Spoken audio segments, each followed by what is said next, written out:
If House Damia's notes are to be found anywhere, it will be here. Let us begin.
Yes, the ether signature is unmistakable.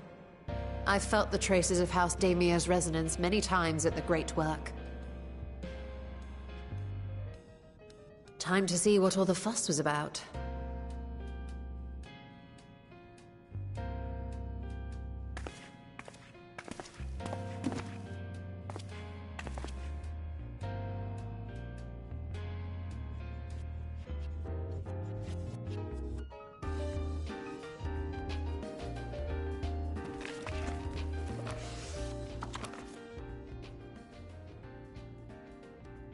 Among the ranks of the Voidsent, there exist entities with the power to call forth their brethren from beyond.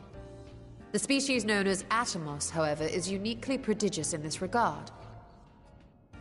From its distended maw, it can expel an endless procession of void-born creatures, a talent which sorely tested the Radiant Host in its battles against these abominations.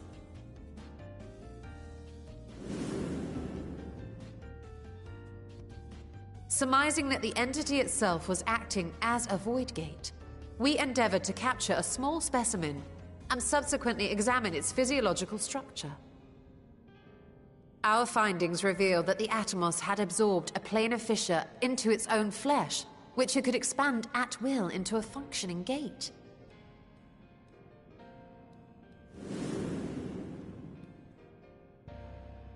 Upon further analysis, we identified an ethereal wave pattern emitted during this process. A pattern we were able to emulate by passing crystal-stored ether through a specially designed prism. We proceeded to embed said prism into an arcane simulacrum, thus completing what we have dubbed our artificial Atomos.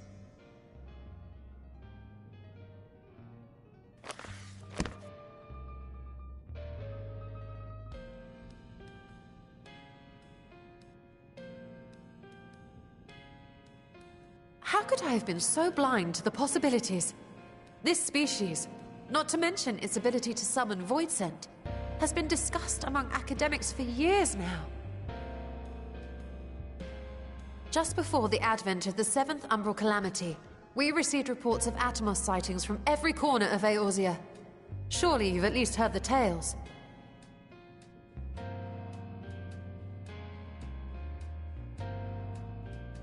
And still, House Damia went and built a mock Atomos of their very own. I'm not surprised the Archons consigned their work to a restricted archive. It was no easy task, but at last we've unearthed the volume we've been searching for.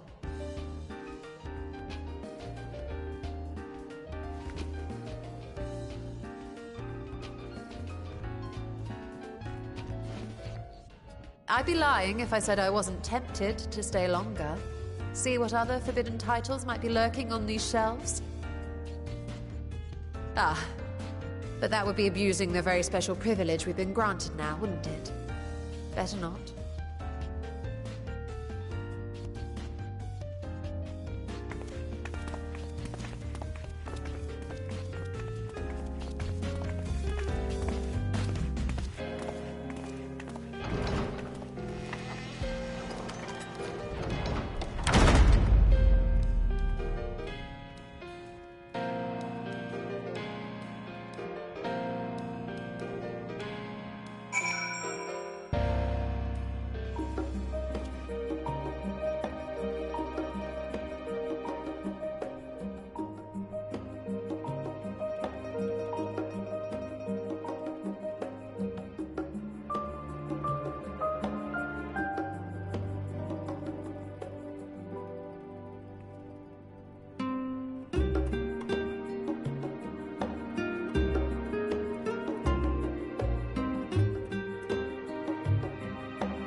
The ruins alone were impressive enough, but I never dreamed such a treasure lay hidden in the depths of the bounty. It may have been helpful to know this device existed, Your Excellency. My apologies. The gate was a secret I shared with none but my closest advisors. I feared for what might happen should those with ill intentions learn of its existence.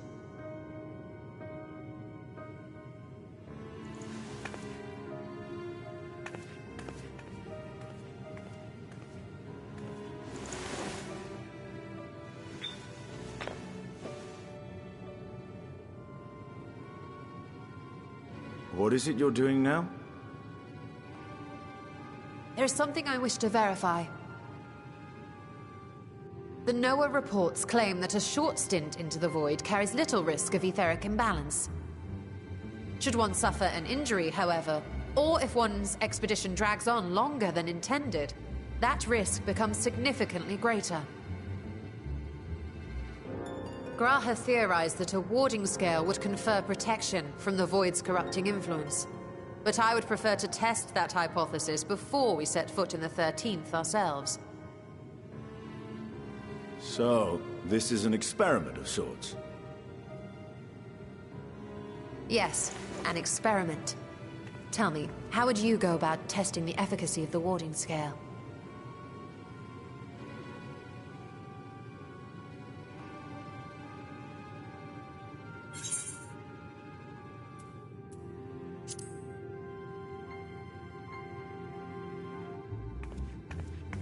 Very good. I see you've been paying attention.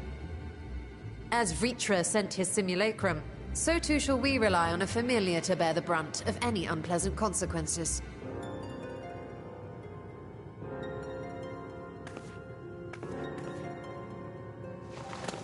Now, a lowly imp can navigate a fissure, no matter how narrow. Which means an arcane entity of similar stature should be able to manage the same. I hadn't wanted it to come to this, but no other familiars will do, I'm afraid.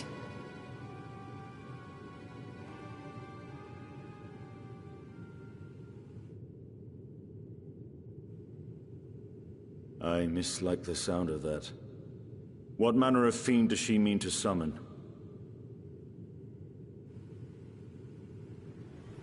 From ocean rise and cloudbank form, from mountain spring and rainfall storm, from river flow and life be born.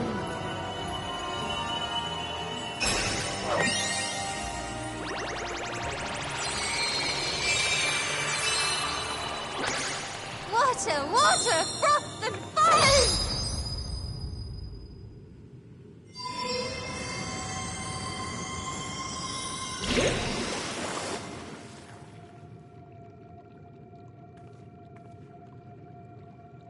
Ready your arms. I fear she's been possessed. Oh, come now. That was adorable.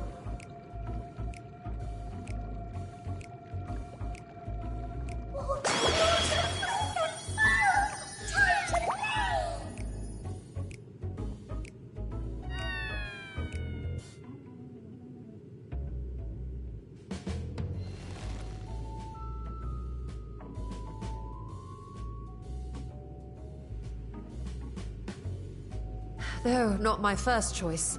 These familiars I conceived of as a child have the best chance of fitting through the gate. I only wish my younger self had considered a more dignified ending to the creation ritual.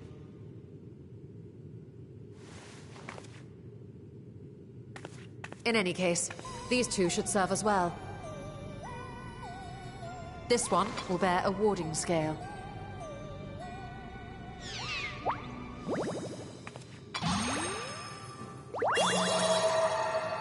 And when they return from the 13th, we can observe how the talisman, or absence thereof, has affected the progress of the Void's corruption.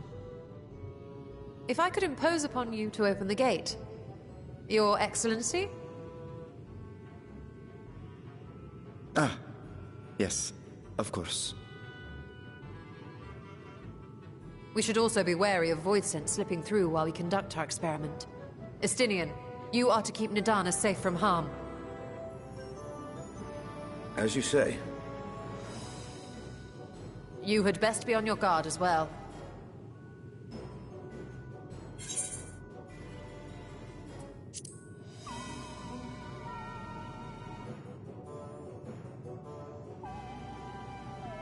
Oh, are you volunteering to join the Nixies? I could shrink you down, you know.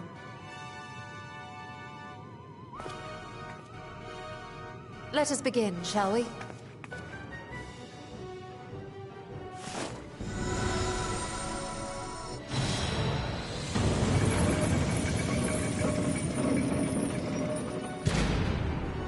Nixies, into the void.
I think we've waited long enough.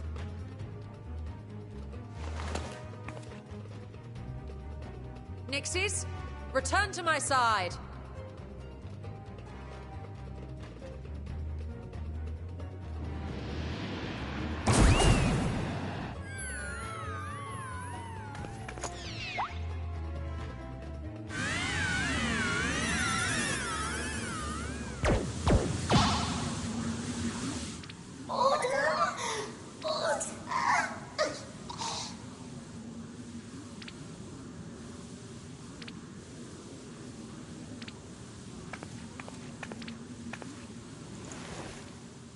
Thank you, little one. You did well.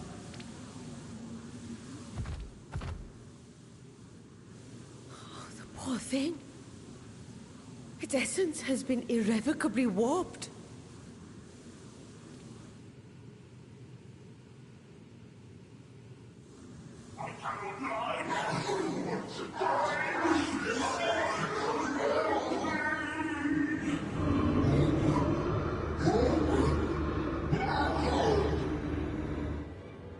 We're out of time! I must reseal the Void Gate.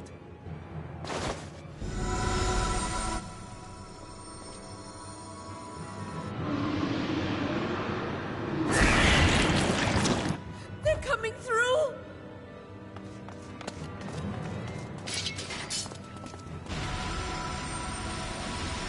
In the name of Alzadal III, I bar this door unto the Void!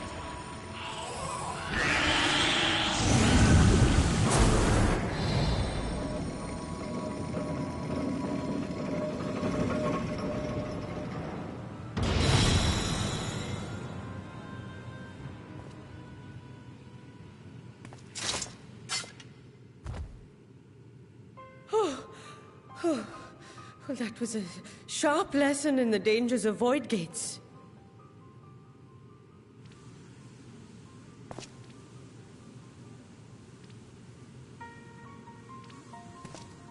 And what of our experiment? I'd say the results speak for themselves.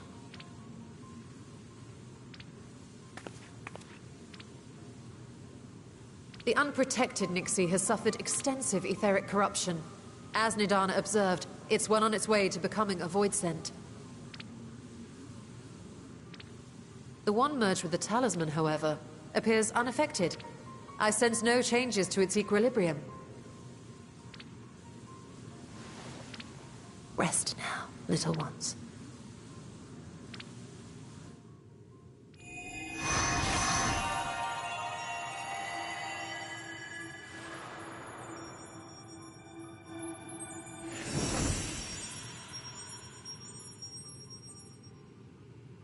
Graha's theory was correct, then. So it would seem. But while our second familiar was untouched by void energies, the talisman itself shows signs of degradation. It was, of course, originally designed to shield the soul from primal tempering. It stands to reason that etheric corruption of a different sort would affect it differently. We may need to modify the warding scale's design to account for the 13th's uniquely unstable ether. You've said much of the Void's instability, but my imagination fails me. What manner of place is this broken world? Ah, my apologies. I forget that not all of us spend our days sequestered in dusty archives.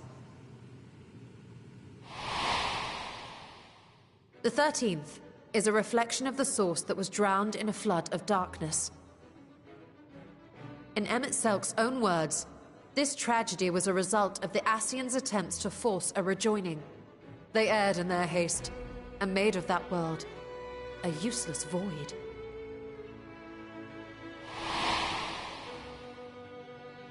You remember Una Kalhai, the unusual child we met during our troubles with the Warring Triad. He explained the fate of the 13th thus. The champions of that ill-fated world used the stone known as Auracite to contain the power of primals. But those self-same heroes were gradually corrupted by the Auracite's bleeding energies, transforming into fiends with an endless hunger for ether. By the time anyone thought to oppose them, Light's strength had grown too feeble, and the balance of the 13th tipped into eternal darkness.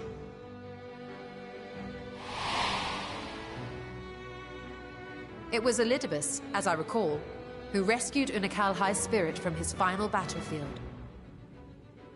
But I wonder if there were others whom the emissary saved from oblivion.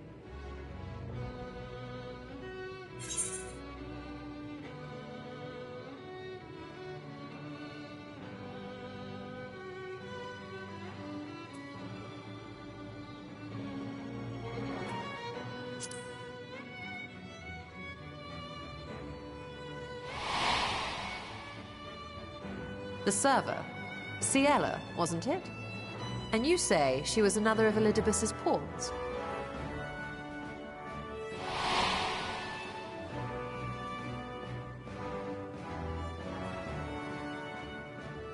I see. So Ciela, or rather Silva, was beguiled by the same dreams of heroism as Una Kalhai. And what of your own experience? Will you tell us of what you observed during Noah's expedition?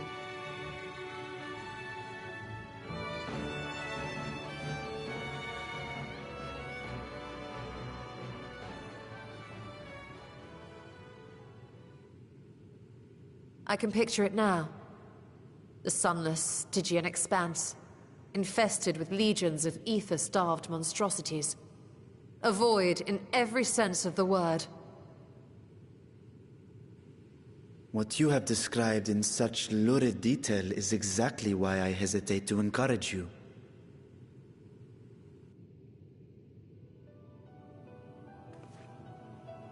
Worry not, great Vritra. Our journey into the 13th is but the first leg of a longer voyage. A voyage that shall lead us to other reflections, to new mysteries and discoveries. And I mean to be there every step of the way.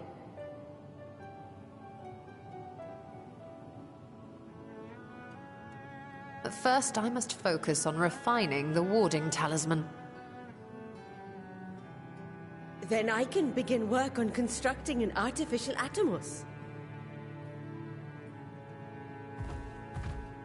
Or I could, if I had the relevant manuals to hand. Might I be so bold as to request access to the Satrap's family archives?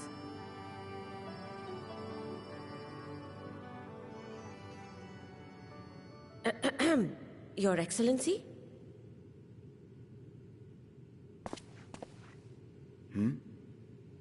Oh, yes. That can be arranged. I will speak to my officials upon our return.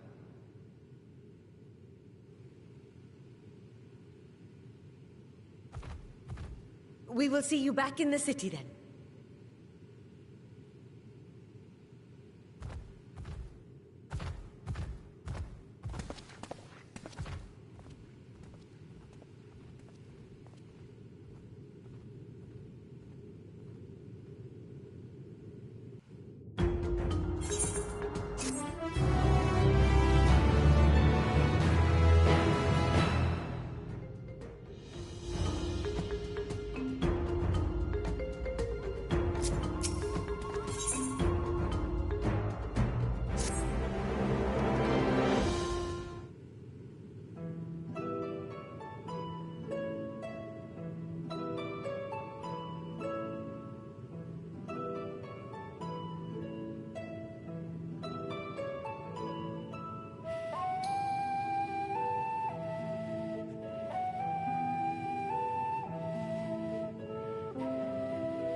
Hey, Stola. The adjustments are going well, I hope? 'Tis a lengthy process, but the end is in sight, yes. That's wonderful news. I myself had some good fortune searching through the Satrap's private records. What I found was a transaction log dated around the same period as when Al-Zadal's legacy was built. It included a purchase list of highly exclusive alchemical components. And I knew I'd discovered the key to making the artificial atomos. I then visited the High Crucible to commission the materials. After I'd explained my requirements, I was beset by volunteers insisting I allow them to help with the entire project. The usual reaction to someone forcing open a void gate is to run for the hills. Harnish academics certainly are a different breed. The alchemists of old were cut from a similar cloth. The unknown held no fear for them. Indeed, they were ever eager to seek new knowledge, regardless of the danger. And were you not also fearless? Heedless even, in your determination?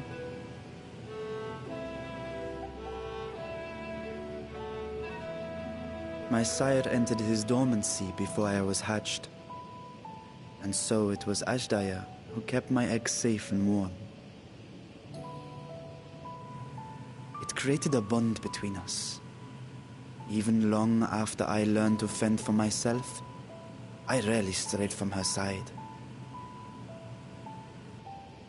She was my guardian, my sister, my dear companion. And not a single day passes that I do not mourn her absence. No matter how deep the darkness, I would not surrender my search. I promised myself the time would come when we would once more take to the skies together. But I am satrap now. The Radiant Host is here to serve, Your Excellency. Nabdeen, what is this about? Sir Estinian told us of your predicament.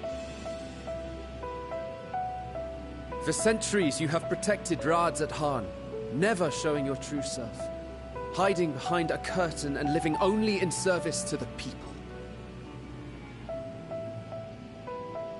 Your dedication meant more to us than your deceit, and so did we accept you as our rightful ruler. After all that you have sacrificed for this nation, did you imagine we would begrudge you your heart's desire? We survived the final days. We are a strong and proud people. We, the Radiant Host, will keep Thavnair safe in your absence.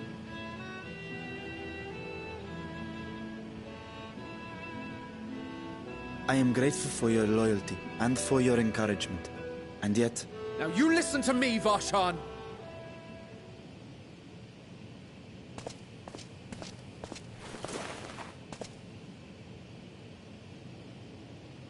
You are wearing that face, after all. As I have told you before, you are a little brother to us all. And if you are family, then so too is your sister.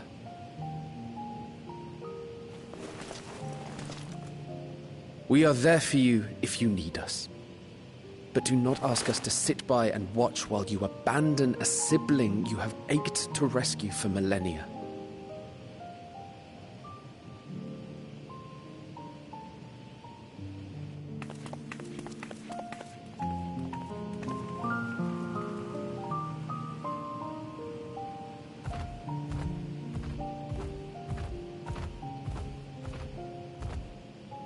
We will succeed in opening the way.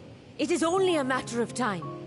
All you need do is prepare to step through to the other side.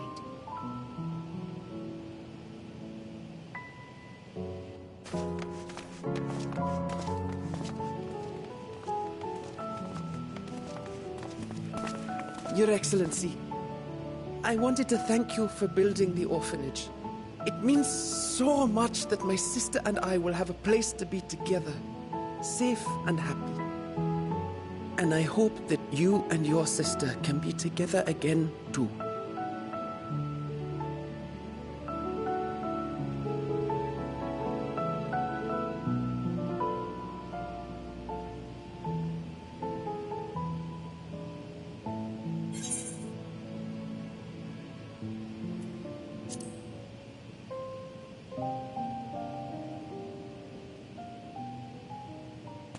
You're saying I should seize this chance?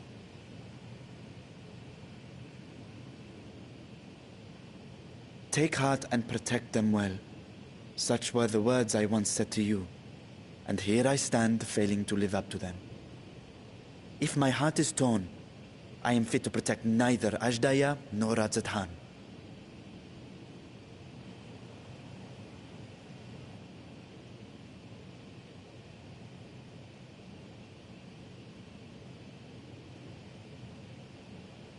My people, I have come to a decision. Vashan will depart Thavne for a time. My dragon self will remain in the palace, but only to conduct the satrap's most essential duties. While I am focused on controlling this vessel, there may be matters that escape my attention.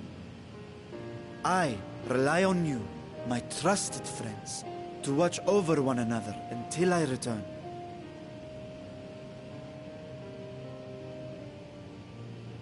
Take care and fair fortune, little brother. Many tears would be shed should you come to harm.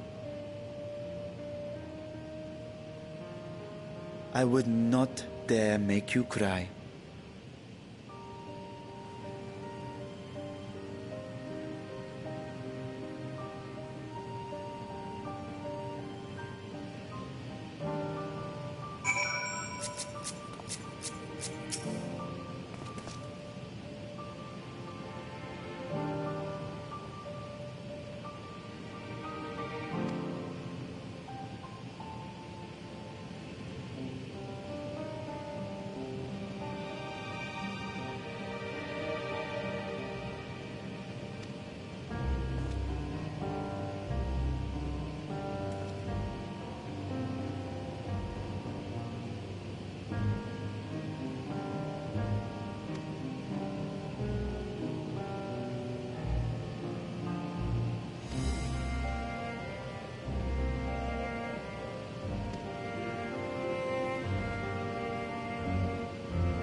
I am returned.